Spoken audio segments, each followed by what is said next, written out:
fue el 2023, o sea, recientemente el año pasado, tenemos diferentes tratamientos para personas sintomáticas activas, para personas sintomáticas activas con una enfermedad concomitante como el VIH, para personas que tienen tuberculosis a nivel de otra zona extrapulmonar y también para los contactos, incluso, ¿sí?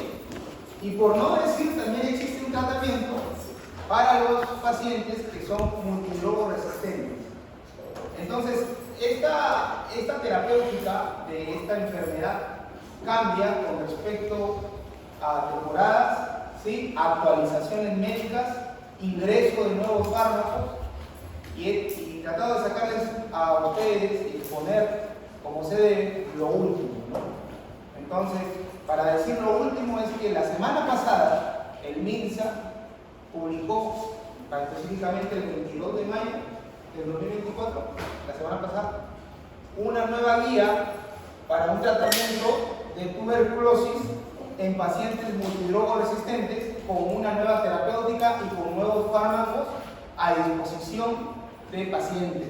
Ya se instauró en Lima, vamos a ver ese reporte periodístico y vamos a ver qué fármacos son los que se están ahora dando para el tratamiento de tuberculosis multidrogoresistente. Entonces, como un prólogo, como una introducción, quería decirles eso, ¿sí? Es un tema amplio. Puse acá una figura de un pulmón afectado con TBC, ¿sí? Con tuberculosis. Es importante conocer que la tuberculosis pulmonar se da en un 80% de todas las tuberculosis que hay, pulmonares 80%, extrapulmonares 20%, ya lo vamos a ver más adelante. Vamos a ver que a nivel pulmonar el Mycobacterium tuberculoso va a tener predilección por migrar y sentar sus bases en los ápices pulmonares, ¿sí? ¿Por qué en los ápices pulmonares, doctor Carpio? Porque en los ápices pulmonares nosotros tenemos por fisiología unos planos que se llaman los planos de Wells. ¿Alguno por ahí habrá visto los planos de Wells? Si no, les invito a que investiguen qué son los planos de Wells, ¿sí? Pulmonares, que son planos que prácticamente dividen al pulmón en 4 partes. Y la parte de los ápices es la parte menos perfundida, ¿correcto? La parte siempre de arriba, en los ápices, es la menos perfundida. Y por ser la parte menos perfundida, es la parte menos ventilada.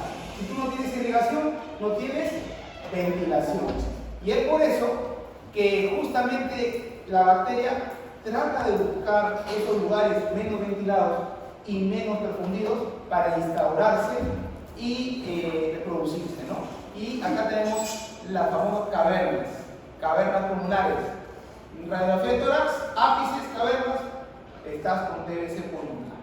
Ya, chicos, a mí no me contaron eso cuando estaba en tercer año, ahora ustedes lo saben y sería bueno que ustedes también expliquen a sus familiares por qué se da y en esta zona discretamente el mayor porcentaje de TBC pulmonar. ¿Sí, chicos? Ahora, como les decía, clase 25 sílabos dice antituberculosis, clasificación, mecanismo de acción, efectos adversos.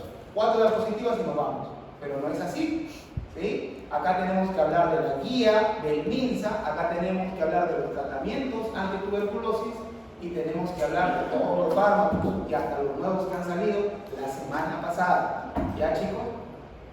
Tenemos acá un mapa mundi, ¿no? Lo publicamos nuevamente en geografía, ¿sí? Y vemos que este es el último mapa mundi del índice de casos de tuberculosis a nivel mundial. Obviamente en 2024 no hay, en 2023 no encontré, este es el 2022, prácticamente refleja lo del 2023. Sudamérica, países verdes, bien verdecitos. ¿Cuáles son los países más con mayor índice? Perú, como siempre, Perulandia o Jerusalén y Bolivia, ¿no? Los dos países con mayor índice. ¿Y competimos con quién? Competimos con todos los países de África, ¿sí? Subsahariana, ¿no? Lamentablemente falta de educación, falta de higiene, y competimos con algunos países de Asia, sobre todo islas, ¿correcto? Del sur sur asiático y ya de la parte de Oceanía. ¿Alguien sabe cómo se llama este país? Geografía, tercer secundaria. Rusia, no sea malo, el verde. Portugal. Entonces hay que ir otra vez al mapa mundi y hay que conocer los países. Este es Mongolia, chicos, ¿ya? Mongolia. ¿Y este de acá cómo se llama? Groenlandia. ¿Y Groenlandia es un país? A ver, díganos a él. ¿Es un país Groenlandia? Sí, es un país. No es un país Groenlandia. Groenlandia pertenece a Dinamarca. Ya, vamos a cambiar de tema, chicos, ¿ya? Pero bueno, tenemos acá, Groenlandia es parte de Dinamarca. Ahora tenemos esta parte de acá, chicos, que es lo que nos interesa, nuestro Perú, afectado por la Mycobacterium tuberculosis. ¿Ya, chicos? Entonces, ¿qué es la tuberculosis? Es una enfermedad infecto-contagiosa producida por el Mycobacterium bacilo de Koch, responsable de varios cuadros clínicos pulmonares y extrapulmonares, incluyen manifestaciones generales, locales, asociadas a secuelas que van a tener una mortalidad, y pasa por favor la lista, buenas tardes, noches, morfofuncionales, correcto, y que a pesar de ser una enfermedad bien conocida y curable, aún no ha logrado ser erradicada, dado los factores de riesgo que tenemos, como son la pobreza, el subdesarrollo, la pandemia y el VIH, ¿no?, que está ahí. Bacteria intracelular aeróbica mide entre 0,5 a 0,3 micras de tamaño, en resistentes a decoloración o alcohol y ácido, pero muy sensible a la luz. Bacteria altamente resistente a condiciones físicas y químicas adversas, difícil de desarrollo en medio de cultivo, tardando entre 30 a 60 días. Siempre se recomienda las guías del MINSA. Un paciente con TB pulmonar, por favor, en un ambiente amplio, con ventanas, ventilación y que sea soleado, ningún ambiente oscuro, ¿ya?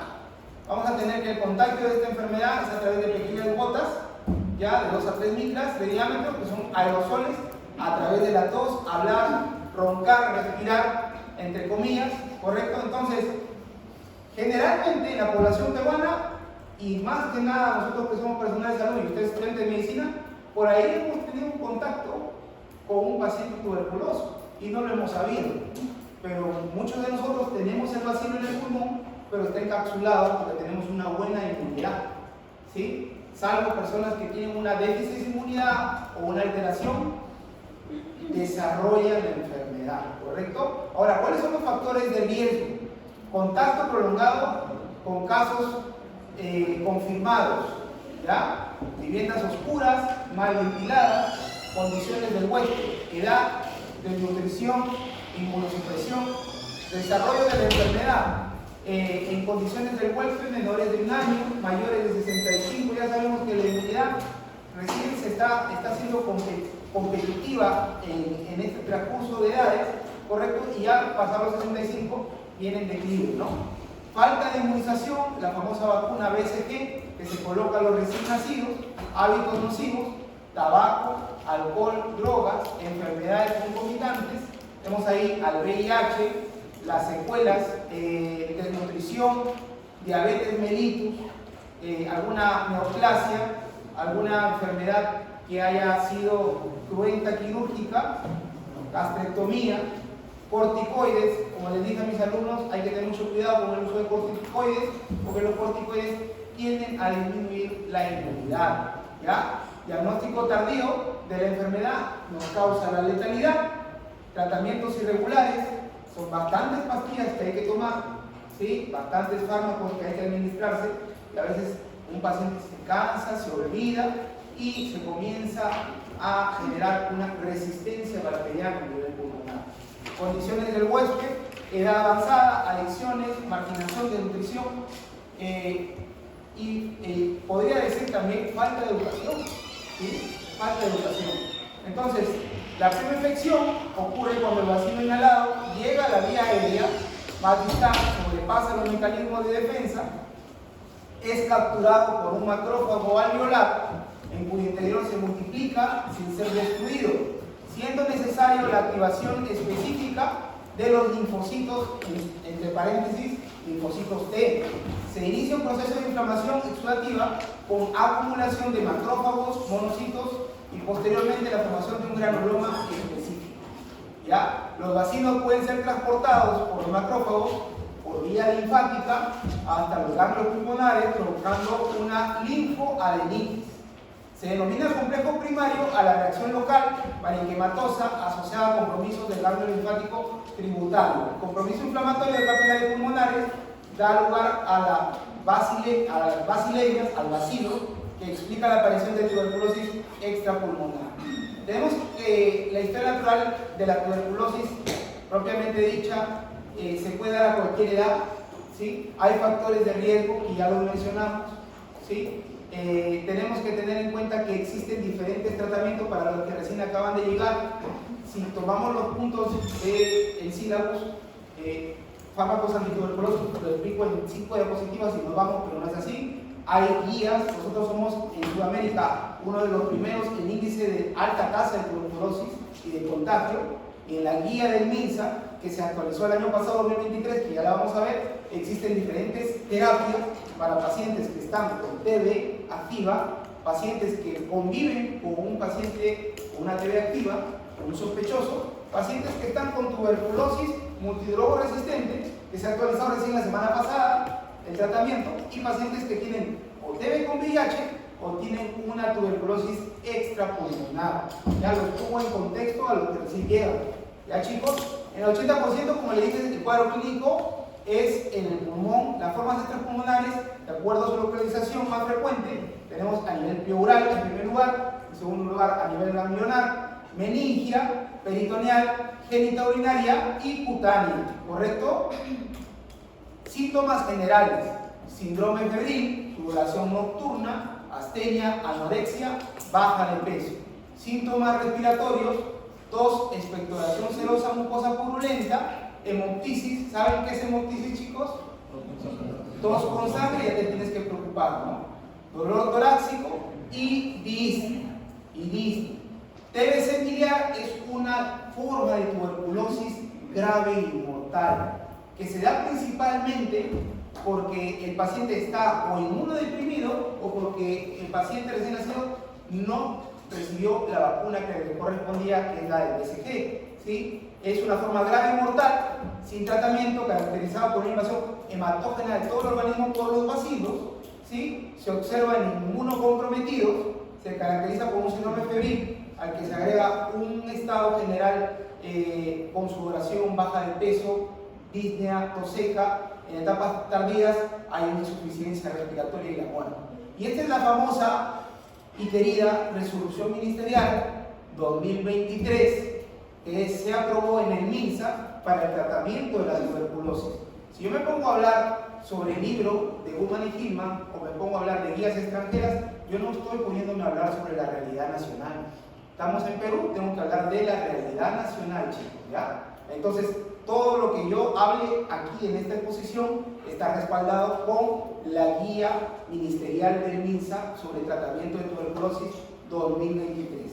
¿Y qué nos dice esta guía?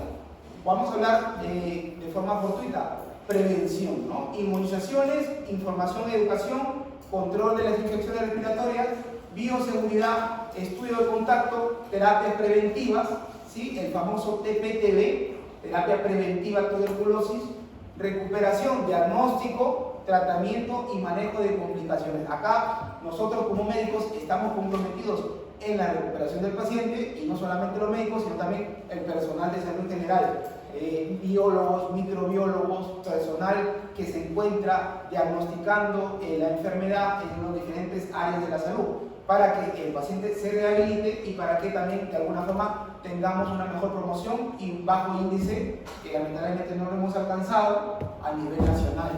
¿Ya? Entonces, a nivel de inmunización, según la guía de MINSA, nos habla que se tiene que vacunar a todo recién nacido con un peso igual o mayor a 1500 gramos con una vacuna del BCG. ¿Para qué se vacunan los pacientes recién nacidos con la vacuna del BCG? Para evitar las formas graves de tuberculosis, que son la TB miliar y la TB meningia, que la he visto en foto que está acá, ¿sí? No la he visto en realidad, pero se da principalmente en pacientes inmunocomprometidos como pacientes código blanco VIH positivo.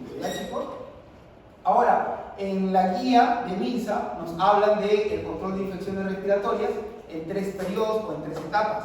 La primera etapa o periodo es la captación del sintomático respiratorio, control periódico de la tuberculosis en los trabajadores de salud. No solamente la gente en general, la población está expuesta a esta bacteria, sino nosotros como personal de salud, ustedes como estudiantes de medicina, van a la emergencia del Mansor regional, por ahí se te cruzó un paciente que está con hemoptisis y te mete una estornudada en toda la cara, entonces hay que preocuparse un poquito, ¿no? Medidas de control ambiental periódico, ¿no? Apertura de puertas, ventanas, flujo de aire. En la medida de la prioridad 3 están las medidas de protección respiratoria, las famosas mascarillas N95 que ya se están olvidando en general el personal de usar porque la pandemia está pasando, ¿no? Las famosas N95 que te dejan marcada la nariz, ¿no? Entonces, el examen integral, tenemos que el médico está en la cabeza. En el examen integral de cabeza, nosotros somos los primeros en evaluar este tipo de pacientes, en periferia, ¿sí? O también en el hospital, pero principalmente se capta en periferia. Entonces, médicos serumistas, de acá que ustedes acaben, pueden tener y van a tener por ahí un sintomático respiratorio. Evaluación clínica de radiografía inmunológica, el famoso PPD o IGRA, ¿ya? Y bacteriológica, ¿correcto? Solo si fuera un sintomático respiratorio o tiene una radiografía anormal. Todos los contactos son evaluados por el médico o la médica, ¿verdad? Ya no es médico, es la médica, ¿verdad? Quien concluye y define el tratamiento que se va a dar en el paciente, ¿correcto? El control, ¿cómo se va a dar el control? Todo esto lo estoy sacando de la guía. Un tuberculoso sensible que es activo recibe un mínimo de 3 controles: al inicio, al cambio de fase, vamos a ver que hay diferentes cambios de fases, y al término del tratamiento. Y un tuberculoso resistente tiene 6 controles, ¿correcto? Vamos a ver que en la guía y en la terapéutica de estos pacientes tuberculosos inmunodesresistentes ya cambió la semana pasada, y el tratamiento de 9 meses ahora es en 6 meses y ya no es de forma endovenosa. Antes se daba hasta antibióticos de forma endovenosa, gentamicina, algún monolactámico, entre otros fármacos. Ahora son tratamientos de 4 fármacos vía oral, ¿sí? Y es un tratamiento de 6 meses. ¿Ya? Eso ya lo vamos a ver. Entonces, los controles que habla la guía, habla de los controles en sensibles y resistentes, que es la evaluación clínica, la evaluación inmunológica, ¿ya?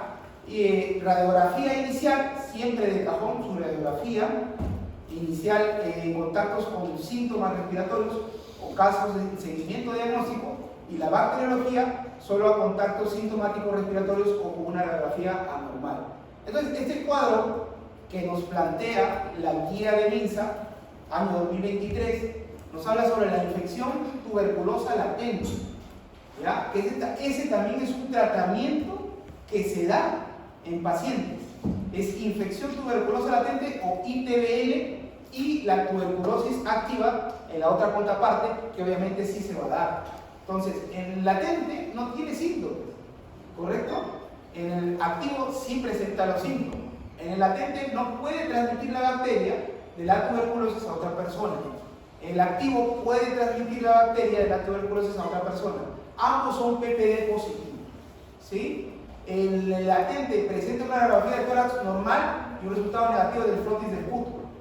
En el activo puede tener radiografía de tórax anormal o un resultado positivo en la frotis del puto, ¿correcto? El latente necesita tratarse la infección de tuberculosis latente para evitar que se convierta en una enfermedad de tuberculosis. Y el activo necesita tratar la enfermedad de tuberculosis, obviamente, ¿no? Está con sintomatología.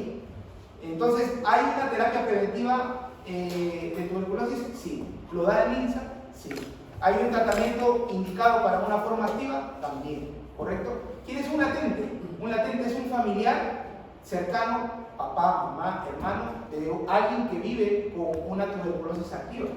Un latente, ¿quién es? Un menor de 5 años que todavía no ha desarrollado bien la inmunidad, ¿correcto?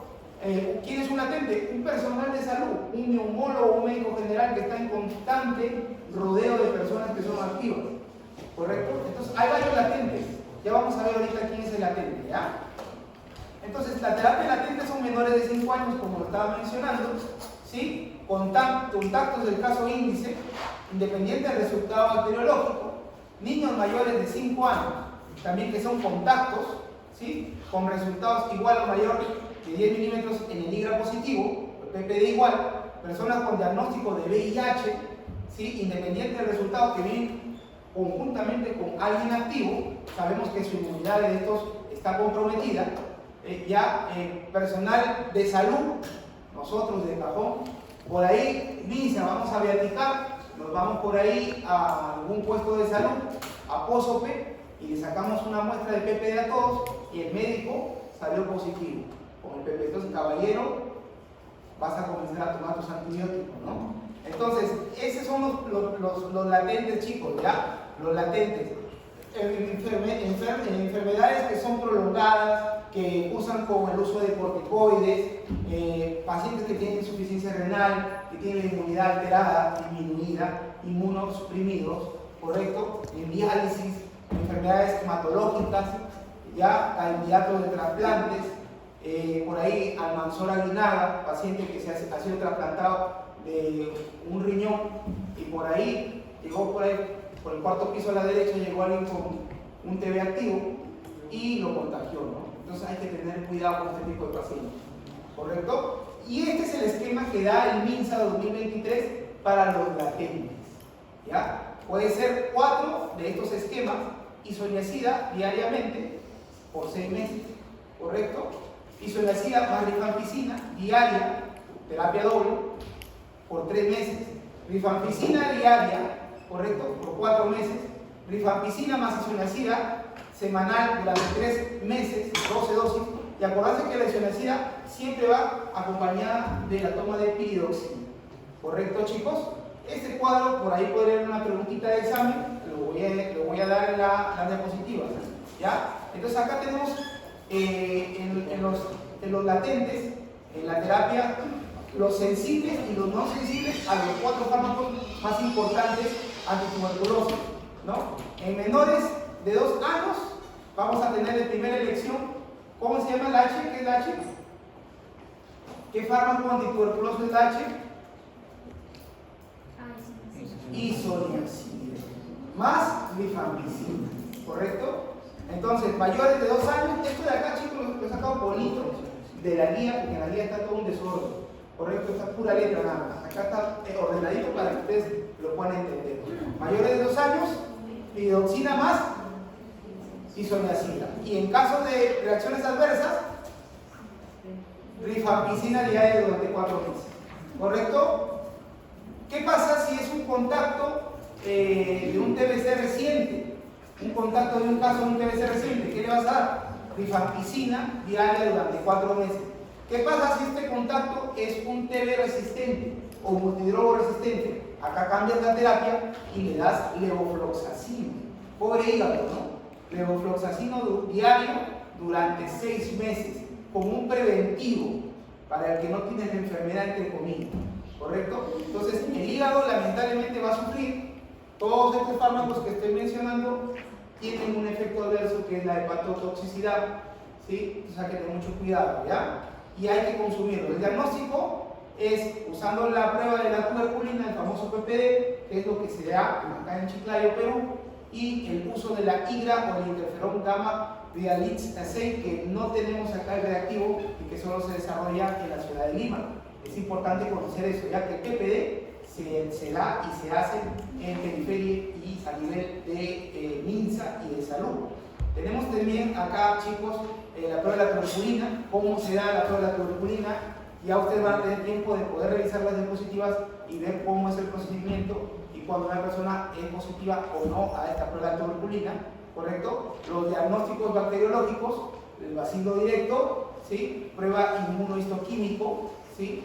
Cultivos de microbacterias, y acá estoy yo viendo una placa de tórax, viendo si el paciente tiene las cavernas, ¿no? Acá están las cavernas, caballero, tienes que venirte acá para iniciar tu tratamiento, ¿no? Y sé que el tratamiento es complicado, ¿no? Son varias pastillas, son como 6 meses, solo vas a descansar los domingos, ¿sí? Entonces, pobre el hígado, ¿no? Hay que tener mucho cuidado con la hepatotoxicidad. ¿Y cómo se da el muestreo?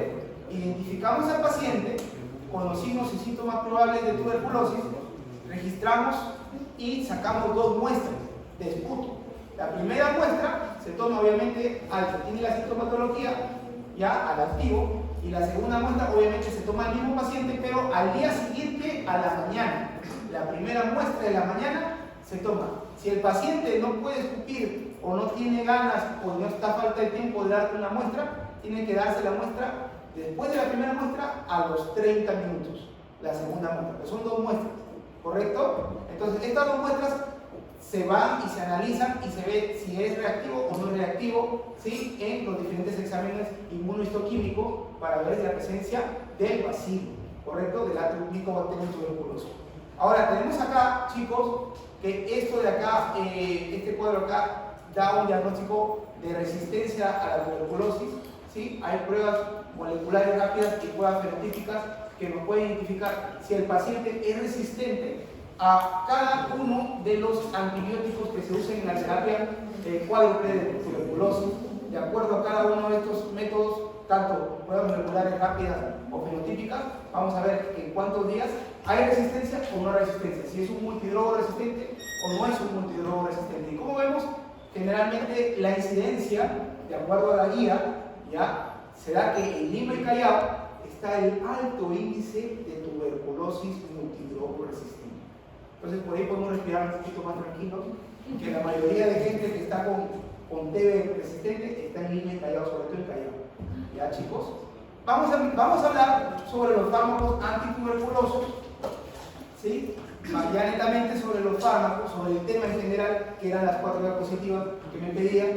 Isoniazida, gran actividad bactericida, su mecanismo de acción es el bloqueo de la síntesis del ácido glicólico de la pared bacteriana, la famosa rifampicina, que es un fármaco bactericida esterilizante de amplio espectro. Su mecanismo de acción es la inhibición del ARN polimerasa, bloqueando la expresión de los genes de la micobacteria. La piracinamida, que es un fármaco esterilizante que se activa con el pH ácido intracelular de los macrófagos, y su mecanismo de acción no está bien conocido, pero actúa alterando la permeabilidad de la membrana celular. Y el etambutol, que es un vasculostático, ¿ya?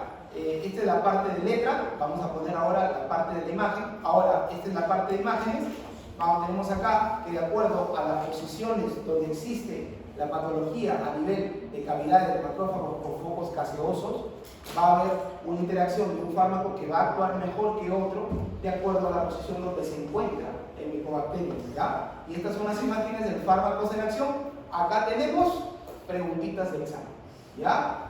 Fármacos aprobados: fluoroquinolona, inhibidores de la síntesis del ADN. Acá tenemos un bacilo y la aparición de la superhélice al actuar en la topoisomerasa, la famosa rifampicina, que inhibe la síntesis del RNA al actuar en el RNA polimerasa, la streptomicina, que inhibe la síntesis de la proteína al actuar en la subunidad ribosómica 30S. Tenemos acá la isoniazida, que inhibe la síntesis del ácido micólico, el etambutol, que inhibe la síntesis de la pared bacteriana, y la piracinamida, que inhibe la síntesis de la membrana bacteriana. Este cuadro es actual, chicos, este cuadro es de inicio de este año. Acá tenemos fármacos experimentales que ya se pusieron, ya no son a prueba, eran ensayos clínicos hasta el 2020. 2021 terminó el ensayo clínico y ya se aprobó en Perú. Y tenemos fármacos que van a inactivar la síntesis de la ATPasa sintetasa de la Mycobacterium tuberculosis. Van a actuar inactivando el ATP de la bacteria específicamente. Y estos son los fármacos que han salido la semana pasada y que se van a dar en los multidrogos resistentes. Y tenemos también otro fármaco más que va a inhibir la biosíntesis del ácido micolítico y de proteínas de la pared bacteriana. Por esto, netamente del Mycobacterium tuberculosis. ¿Ya?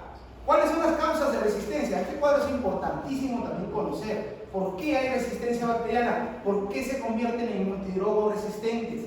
Porque el fármaco no penetra la pared bacteriana, porque hay medios anaerobios que ocasionan un estado inactivo y sin réplica de los fármacos que bloquean los procesos metabólicos, porque hay alteraciones en la enzima que impiden la conversión del profármaco en su forma activa, y así la bacteria va generando resistencia y va inactivando los mecanismos por los cuales nosotros tenemos el tratamiento terapéutico de la tuberculosis, ¿no? Los antibióticos. Entonces, la isoniazida, un análogo sintético de la piridoxina, su mecanismo de acción es la inhibición de la síntesis del ácido micolítico, principal componente de la pared celular ya de esta micobacteria. Su espectro incluye solo el Mycobacterium tuberculoso. ¿Ya? Para los bacilos en fase estacionaria, su efecto es bacteriostático, y para los bacilos en fase de crecimiento, su efecto es bactericida. Acá vemos cómo este profármaco a nivel químico ingresa dentro del bacilo y cambia de fase. Esto ya lo van a ver ustedes con más detenimiento. Vamos a ver en esta sección de la clase la farmacocinética y la farmacodinámica de los principales agentes antituberculosos. Y comenzamos con la isoniazida, ¿no? Buena absorción vía oral, administración conjunta con antiácidos, disminuye su absorción, distribución amplia en las concentraciones en líquido cefalorraquídeo, son similares a las plasmáticas, metabolismo a nivel hepático, todos se metabolizan a nivel hepático, acetiladores rápidos y acetiladores lentos, ¿correcto? Excreción renal, pasen la lista. ¿Quieres otra lista? Ya. Hay que pasarle por ahí, darle una manito. Excreción renal, también por la saliva, el esputo, leche materna, en el semen, ¿correcto? Efectos adversos, hipersensibilidad, fiebre, erupciones. Hay que saber que las erupciones siempre cuando hay un daño hepático por algún fármaco, aparecen. Cualquiera de ustedes que ha tomado algún fármaco por ahí y le salió una ronchita, está luchando ese hígado por tratar de hidrolizar y metabolizar ese fármaco que se ha administrado. Recordemos, por ahí leí que un fármaco, sea antibiótico, etc., disminuye en media hora la vida de una persona por pastilla que uno toma. Entonces hay que tener mucho cuidado en lo que uno está tomando, ¿no? Neuritis periférica, hepatotoxicidad, ¿ya? Hepatitis, convulsiones y neuritis óptica. Uso de tratamiento de la isoniazida, curativo de la tuberculosis y profiláctico, como ya lo vimos, ¿no? Interacciones con el hidróxido de aluminio, fenitoína, carbamazepina. Con la isoniazida se potencian los efectos de la rifampicina, por eso se da doble, ¿sí? Y con la vitamina B6 disminuye la frecuencia de la neuritis periférica. La rifampicina es otro fármaco antituberculoso, presenta actividad microbiana, no solo contra el Mycobacterium tuberculosis, sino también contra el Mycobacterium avium, sino también contra el Staphylococcus aureus, influenzae, leptrae, meningitis, brucelosis, bartonelosis. Entonces, es un fármaco macro, amplio, que se usa principalmente para tratar la tuberculosis y para los pacientes que están en VIH, con la inmunidad baja, también se usa para tratar sobre todo la meningitis que causa este cuadro, ¿no? El mecanismo de acción es bloquear la transcriptasa al interactuar con la subunidad beta de la polimerasa dependiente del DNA, con los inhibidores del ARN al suprimir la etapa de inicio, ¿correcto? El uso es un tratamiento curativo de la tuberculosis, buena absorción cuando se administra por vía oral, distribución amplia, ¿correcto? Se logran concentraciones elevadas de líquido en el líquido cefalorraquídeo, metabolismo hepático también, por oxidación, eliminación biliar y renal, y el efecto grave, como todos, es la hepatotoxicidad. Lamentablemente todos estos fármacos antituberculosos es como si te estuvieras tomando, una comparación a grosso modo, una botella de vodka completa a la semana, ¿no? Estás haciéndote un gran daño a nivel renal, pero lo tienes que hacer porque si no te vas a morir por la bacteria, ¿no? Entonces es así. En caso de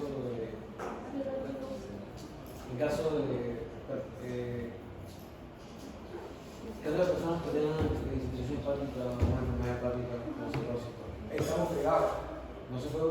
Se tienen que utilizar bajas dosis, se tiene que bajar la dosis y se tiene que ver algún, en primer lugar, vasoprotector, vitaminas endovenosas, algún antihistamínico que nos pueda apoyar para que la persona no genere reacciones adversas, ¿sí? Pero lamentablemente todos estos fármacos, tanto vía oral como en forma endovenosa, tienen un componente hepático de fondo, ¿ya? Entonces hay que tener eso en cuenta, hay que tener mucho cuidado. Tratamiento de la tuberculosis, fármaco de elección, ¿sí? Hay que hacer una vigilancia, y en caso de una sobredosis, como está hablando acá el alumno, el perfil hepático es importantísimo, ¿ya, chicos? ¿Qué vamos a ver en el perfil hepático? Las famosas transaminasas. Si están elevadas las transaminasas, ya hay un daño hepático considerable. TCG, TGO, Walter Carpio, lamentablemente transaminasa es elevado. No por tomar estos fármacos, sino porque yo lamentablemente interactúo con fármacos anestésicos inhalatorios que son hepatotóxicos. ¿Ya? Pero ustedes podrían tener las transaminasas elevadas porque el fin de semana se meten su buena guasca, ¿sí? Entonces hay que tener mucho cuidado con eso. Hay que ser saludables. ¿Ya? Yo no le digo que tomen, nadie de acá toma, por si acaso. Nadie de acá toma. Entonces vamos a sacar la piracinamida, que es un bactericida. A ver chicos, a ver vamos, se hidroliza en el ácido piracinoico, es la forma activa, mecanismo de acción, inhibe la síntesis de la membrana bacteriana, ya, buena absorción por vía oral, se distribuye ampliamente, el hígado transforma a la piracinamida en el compuesto activo que es el ácido piracinoico, ya, así es el compuesto activo. Reacciones adversas, mi hígado otra vez, ¿sí? Pobre de mi hígado, hepatotoxicidad, ¿correcto? Y también existe nefrotoxicidad.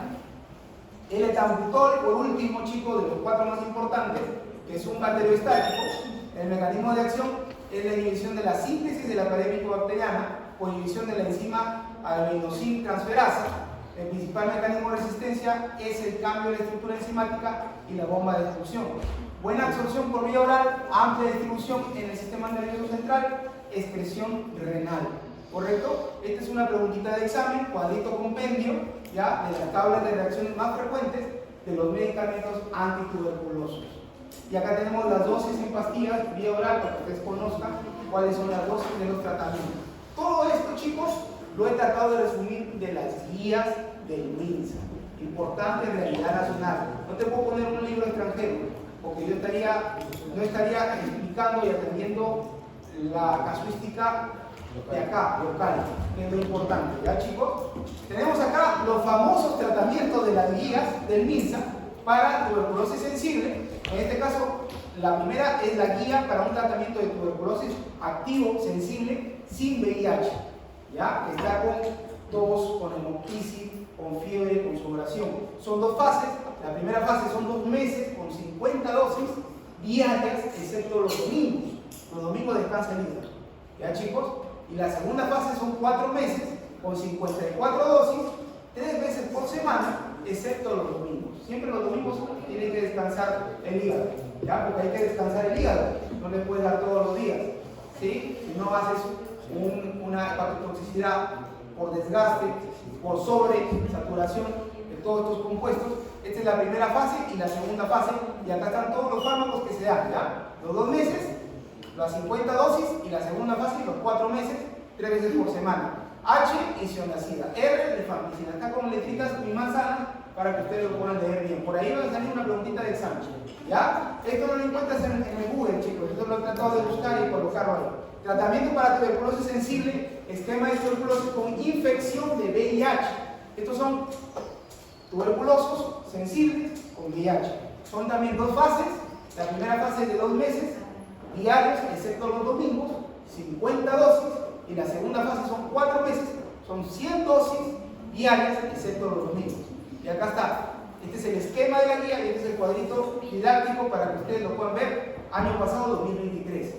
Y este es el tratamiento de la guía de la tuberculosis extrapulmonar, chicos, ya que se da, que puede haber un compromiso en el sistema nervioso central o osteoarticular, que también se divide en 2 fases. La primera fase es de 2 meses, 50 dosis, ¿sí? Acá están los fármacos que se usan, ¿sí? Y la segunda fase son 10 meses, 250 dosis. Hacemos descansar a nuestro hígado los domingos. Entonces los domingos son molientes, ¿no? Entonces, chicos, estos son los factores de riesgo para que una persona se convierta en multidrogo resistente, según la guía de MINSA. Tratamientos fallidos, y son tantas pastillas que a veces uno se olvida de tomarlo o lo deja de tomar, y lamentablemente ahí cobra batalla y cobra ventaja el bacilo para que se haga resistente. Entonces hay que cumplirlo. ¿Ya? Esto ya usted con calma lo van a ver en su casa, los factores de riesgo. Y este es mi anuncio del gobierno que ha salido hace una semanita. MINSA dio inicio a un nuevo tratamiento de la tuberculosis resistente con menor tiempo de duración y sin inyectable. Esto salió la semana pasada, chicos. ¿Ya? Y su manito arriba del ministro y de todos, porque viene más plata, ¿no? Manito arriba, ¿no? Entonces, esto salió, chicos, el 21 de mayo del 2024. ¿Ya? Entonces, a ustedes ya tienen lo actual, lo nuevecito, lo último. Entonces, ¿cómo se llama este tratamiento que ha implementado el MINSA a nivel nacional? Porque recordemos que MINSA es el que da las directrices para el tratamiento a nivel de todas las jurisdicciones de salud para la tuberculosis. ¿Correcto? MINSA dispone a la tuberculosis en pacientes de salud. MINSA dispone de tuberculosis a los pacientes que están en las fuerzas aéreas, fuerzas armadas, ¿ya? Y en la sanidad. ¿Correcto? Tener en cuenta eso. Se llama el tratamiento BELPAM. Tratamiento BELPAM. ¿Y por qué se llama el tratamiento BELPAM? Porque son las siglas de cada uno de los fármacos que están implicados en este nuevo tratamiento de antituberculoso en multidroga resistente. Se dan 6 veces y estos son los fármacos que se conocen y que se llaman bedaquilina, pretomanic, linezolid y moxifloxacin. Esto es lo último, chicos, ¿ya? Esto es lo ultimito, ¿correcto? Esto salió recién en el periódico de hoy. Se llama tratamiento BELPAM, chicos, y este tratamiento incluye 2 fármacos que han estado en ensayos clínicos hasta hace poco, 2021, y que ya se incorporaron, ya se aceptaron y ya se van a comercializar y dar de forma gratuita también en las campañas de MINSA, en los multidrogas resistentes. Ya, sobre todo, ¿cuáles de estos 4 fármacos son los que estudiaron el ensayo clínico? La bedaquilina y el pretomanic. Nosotros ya los conocemos, ¿correcto, chicos? Y denominado así, este tratamiento BELPAM, por compuestos que ya les mencioné, estos son los mecanismos de acción de estos fármacos. Ahora, ¿cuál es la parte interesante de la bedaquilina? Es que es un fármaco netamente que actúa a nivel del Mycobacterium tuberculoso, inactiva el ATP de la bacteria y genera la muerte de la bacteria, ¿no? Es algo sorprendente, ¿no? Y que ha salido recientemente y que ya se está comercializando. Ahora, ¿cuál es el tratamiento del pretomanic? Es un fármaco que consiste en inhibir la síntesis de lípidos de la pared celular en condiciones aeróbicas y las formas de especies reactivas del óxido nítrico en condiciones anaeróbicas. Entonces, activo en aerobiosis y en anaerobiosis, ¿correcto? Estos son los 2 fármacos que estuvieron en ensayos clínicos y que ya se comercializan semana pasada, 2024. Linezolid, que es un fármaco que se une al ARN23S de la subunidad 50S del ribosoma bacteriano, implicado en la formación del complejo 70S funcional, inhibiendo la síntesis proteica de las formas tempranas. Debido a este único mecanismo, no tiene resistencia cruzada con otros antimicrobianos. Y por último, el moxifloxacino, que es un fármaco que inhibe la topoisomerasa 2 del ADN girasa de las bacterias, así como la topoisomerasa 4 de las bacterias. Enzimas esenciales para la aplicación, transcripción, reparación del ADN bacteriano. Estos son los 4 fármacos que seguramente cuando ustedes sean un día médicos generales, médicos cirujanos, lo van a tener que recetar en un multidrogo resistente, ¿correcto? Y esto es variable, esto va cambiando, se va actualizando, salen nuevos fármacos, salen fármacos con efectos adversos a largo plazo, se descartan, cambian otros, esto es lo último, ¿correcto, chicos? Pues eso es un tema amplio, es un tema que hay que investigar y hay que hablarlo con propiedad. Y según la guía del MINSA 2023, todo está ahí en esta diapositiva, chicos. Traté de buscar el tratamiento, porque no lo encontré en ningún lado, pero al final lo encontré en la Organización Mundial de la Salud, el tratamiento BELPAM, con bedaquilina 100 miligramos, pretomanic 200 miligramos, linezolid 600 miligramos y moxifloxacino 400 miligramos. Chicos, lo pude encontrar, es un tratamiento que se da todos los días por 6 meses. Eso sería todo, chicos. Muchas gracias.